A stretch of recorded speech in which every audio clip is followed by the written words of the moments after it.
கிறிஸ்துவுக்குள் பிரியமானவர்களே, இன்றைய இறைவார்த்தை மார்க் எழுதிய நற்செய்தி 3ஆம் அதிகாரம் 1 முதல் 6 முடிய உள்ள வசனங்கள். இயேசு மீண்டும் தொழுகை கூடத்திற்குள் சென்றார். அங்கே கை சூம்பியவர் ஒருவர் இருந்தார். சிலர் இயேசு மீது குற்றம் சுமத்தும் நோக்குடன் ஓய்வு நாளில் அவர் அவரை குணப்படுத்துவாரா என்று கூர்ந்து கவனித்து கொண்டே இருந்தனர்.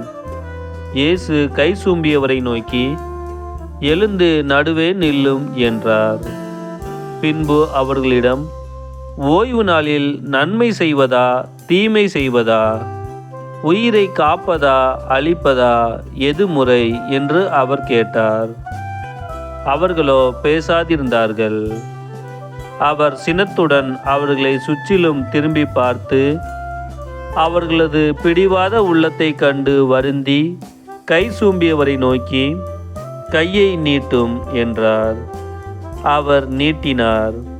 அவருடைய கை மீண்டும் நலமடைந்தது. உடனே பரிசேயர் வெளியேறி ஏரோதியரோடு சேர்ந்து இயேசுவை எப்படி ஒழிக்கலாம் என அவருக்கு எதிராக சூழ்ச்சி செய்தனர்.